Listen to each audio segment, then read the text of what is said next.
आपको याद होगा कि कल कुछ पॉलिटिकल पार्टीज ने एकजुट होकर कोई दूसरी जो है अलायंस बनाई। इससे पहले भी कुछ अलायंस यहाँ पे जम्मू कश्मीर में बनी थी, वो भी लोगों को बेवकूफ बनाने के लिए बनी थी, और उसका नतीजा आपके सबके सामने है। कल जो जमातें आपस में आई है, उनने भी कल एक अलायंस बनाई है। अगर आप उन सबों का बैकग्राउंड देख ले, उन सबों ताकतों का, उन सबों बैकग्राउंड का, वो पिछले 30 साल से जो है जम्मू कश्मीर में वीरान, जम्मू कश्मीर की कब्रिस्तान सजाने में उनने कोई कसर छोड़ी नहीं है। आज उसी सिलसिले पे आज हम बात करने के लिए हमारे साथ है अल्ताफ साहब, तो मैं उनको दावत देता हूं कि वो आज की बात रखें। शुक्रिया सजाद साहब।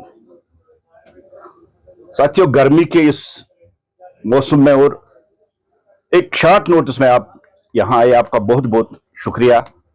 जैसे कि हम सभी जानते हैं और आप भी जानते हैं कि कल एक पीपुल्स अलायंस फॉर चेंज के नाम से एक नई जो अलायंस जम्मू कश्मीर में बनी है। थोड़ा सा अगर हम बैकड्राफ्ट में जाएंगे तो इसी तरह की एक अलायंस, गुपकार अलायंस यहां बनी थी, और आगे चलकर गुपकार अलायंस का क्या हाल हुआ सभी जानते हैं कि गुपकार अलायंस टूट गई, क्योंकि उनके पास कोई एजेंडा ही नहीं था और उन्होंने जो काम की वो नेशनल जो इंटरेस्ट था उसके खिलाफ उन्होंने काम की है। कल जिस तरह से ये अलायंस वजूद में आई, हम समझते थे कि कोई नई बात लेके वो सामने आएंगे और कोई नया जो आइडिया है वो जम्मू कश्मीर के अवाम को देंगे, खासकर जो कश्मीर के अवाम को देंगे। लेकिन फिर वही राग अलापना 370 और स्टेटहुड। बार बार हम इस बात को दोहरा चुके हैं कि 370 हिस्ट्री बन चुकी है और 370 किसी भी सूरत में वापस नहीं आएगा, क्योंकि जो लोग मरते हैं, जिनकी मौत होती है, जिनकी डेथ होती है, जिनको कब्र के में सुलाया जाता है, कब्र में दफनाया जाता है, वो कभी आते नहीं। और ये वो वाहिद मैयत थी जिसमें मुख्तलिफ रंग का जो कफन है उसको पहना के उसको जमीन के अंदर गाड़ दिया गया था। नेशनल कॉन्फ्रेंस ने बार बार 370 की वकालत की, कांग्रेस ने वकालत की, पीडीपी ने वकालत की, लेकिन वो पार्टियां भी जानती है कि 370 किसी भी सूरत में वापस नहीं आएगा। जिस तरह से कानूनी तरीके से पार्लियामेंट में इस पर बहस हुई और पार्लियामेंट ने इस आर्टिकल 370 को रिवोव करके जम्मू कश्मीर को पूरी तरह से यूनियन ऑफ इंडिया में मदगम कर दिया है। और 370 कैसे वापस आ सकते, पहले ये लोगों को बता दे कि ये 370 का राग जो इस नई अलायंस ने अलापना शुरू कर दिया। हमें ये बताइए कि पार्लियामेंट में क्या इनके पास इतनी मेजॉरिटी है कि ये 370 को वापस ला सकते हैं, और खाली जो इख्तियार है वो 370 वापस लाने का वो पार्लियामेंट में, और पार्लियामेंट में इसके खिलाफ वोटिंग होती है। उसके बाद ऑनरेबल सुप्रीम कोर्ट ने भी इस पर वर्डिक्ट दी और उन्होंने भी पार्लियामेंट के फैसले को सही ठहरा दिया। और दूसरी बात, जो बार बार ये स्टेटहुड की बात करे, जो बेसिक इश्यूज है जम्मू कश्मीर की, जो कश्मीर के बेसिक इश्यूज है, उनको कोई एड्रेस नहीं कर रहा है, चाहे वो रूलिंग नेशनल कॉन्फ्रेंस हो, चाहे अपोजिशन पार्टीज हो, उसको एड्रेस नहीं कर रहा। जैसे कि आप सबको पता है कि जब उमर साहब चीफ मिनिस्टर बने थे, जब उन्होंने ओथ उठाई थी, अपने मैनिफेस्टो में उन्होंने कहा था 12 गैस सिलेंडर्स, या जिस तरह से बिजली, या जिस तरह से दूसरी चीजें, सब में वो फेल हो गए, और वो भी आज स्टेटहुड के नाम पे लोगों को वर्गिला रहा, लोगों को बहकाने की कोशिश कर रहा कि मैं रिजाइन कर दूंगा, करते ही नहीं है, क्योंकि पावर का नशा है, वो नहीं करेंगे। इसी तरह से कल जो नया अलायंस यहां वजूद में आया है, उन्होंने फिर 370 और स्टेटहुड का राग अलापना शुरू कर दिया और एक नाम दे दिया है कि जम्मू कश्मीर की चेंज के लिए। हम चेंज चाहते थे कि जम्मू कश्मीर की डेवलपमेंट, जम्मू कश्मीर की तरक्की और जम्मू कश्मीर में जो बर्निंग इश्यूज है उनको उठा के शायद वो जम्मू कश्मीर के लोगों के लिए लड़ाई लड़ेंगे। लेकिन ये वही पुरानी बात है, नई शराब, पुरानी शराब नई बोतलों में, कोई फर्क नहीं है उस गुपकार अलायंस और इस अलायंस में। जिस तरह से कल इन्होंने अपने आप को मीडिया के सामने जो एड्रेस इन्होंने कर दिया है, मैं उनसे पूछना चाहता हूं, जो आप कह रहे हैं कि अलायंस चेंज के लिए बना है, आप बताइए आपका मैनिफेस्टो क्या है, आपकी आइडियोलॉजी है, और आप किस बेस पे ये कहना चाहते हैं कि हम जम्मू कश्मीर में चेंज लाने जा रहे हैं। सजाद साहब खाली एक एमएलए हैं, हकीम यासीन साहब की पार्टी है, उनके पास कोई एमएलए नहीं है। जो जमात इस्लामी बेक्ड पार्टी है, जो इलेक्शन से पहले जहाद का दर्स लोगों को दे रही थी, लेकिन नरेंद्र मोदी जी ने नेशनलिज्म के बगैर जम्मू कश्मीर में कोई ऑप्शन नहीं छोड़ा है। और आज आप देख रहे हैं कि जो कल तक जमात इस्लामी के झंडे तले यहां मुख्तलिफ जो एंटी नेशनल एक्टिविटीज थी उनमें शामिल थी, और आज भी वो इंडियन कॉन्स्टिट्यूशन का एहतराम करते हुए इंडियन कॉन्स्टिट्यूशन के तहत इलेक्शन उन्होंने लड़ा भी, और कल भी उन्होंने कहा कि हम इलेक्ट्रो पॉलिटिक्स के लिए इसमें आए।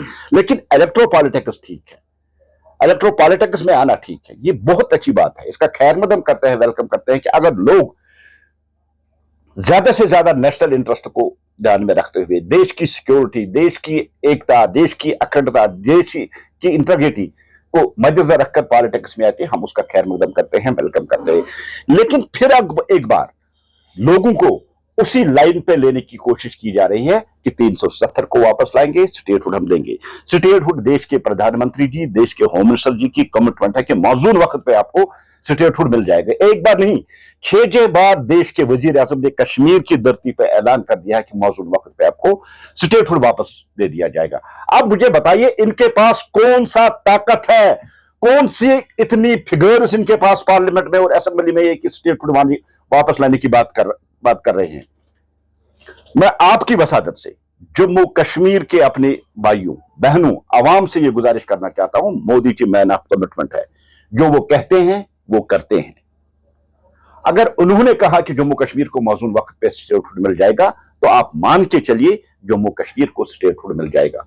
और जहां तक 370 की बात है, जो मैयत 370 मीटर नीचे जमीन के अंदर गाड़ दी गई हो, वो मैयत वापस उठ के नहीं कहेगी कि मैं जिंदा हूं और फिर कश्मीर में चलना शुरू कर देगा। इसका सीधा सा मतलब है कि 370 खत्म हो चुका है, मर चुका है, उसकी हड्डियां तक गल चुकी है जमीन के अंदर, वो किसी भी सूरत में वापस नहीं आएगा। ये वही धोखे की राजनीति है, वही धोखे की सियासत है। फिर एक बार जिस तरह से कश्मीर में हमेशा मजहब का तड़का लगाकर, रिलीजियस फ्लेवर इस पॉलिटिक्स में लगा के, 370 का तड़का लगाकर महज लोगों से वोट हासिल करने के लिए 370 का राग अलापना, इस जो नया एलायंस है इसने भी इस बात को शुरू कर दिया। मैं आपकी वसादत से लोगों से कहना चाहता हूं, भारतीय जनता पार्टी दुनिया की सबसे बड़ी पार्टी है, देश की सबसे बड़ी पार्टी है, जम्मू कश्मीर की सबसे बड़ी पार्टी। अगर इस बार देखेंगे तो सबसे बड़ा वोट शेयर जो है वो भारतीय जनता पार्टी को मिला है। मैं लोगों से अपील करता हूं, आपकी डेवलपमेंट, आपकी प्रॉब्लम्स, आपके हितों के लिए अगर कोई काम करती है वो भारतीय जनता पार्टी करती है। ये जितनी भी पार्टियां, चाहे वो अलग अलग हो, चाहे वो ग्रुप बना के एक साथ भारतीय जनता पार्टी के खिलाफ लड़ी है, और उन्होंने हमेशा हर फ्रंट पे, हर महाज पे शिकस्त खाई है। ये भारतीय जनता पार्टी का मुकाबला नहीं कर सकती है। भारतीय जनता पार्टी वो वाहिद पार्टी है जो जम्मू कश्मीर में विकास, जम्मू कश्मीर में अमन और जम्मू कश्मीर की तरक्की को यकीनी बना सकते हैं। वो आपने देखा 2019 के बाद जम्मू कश्मीर की तकदीर और जम्मू कश्मीर की तस्वीर बदलने वाले देश के प्रधानमंत्री आदरणीय नरेंद्र मोदी ने करके दिखाया है। आज आपने देखा यहां वंदे भारत तक आप शुरू की गई, यहां आप देखिए कितने बड़े बड़े प्रोजेक्ट्स कर दिए।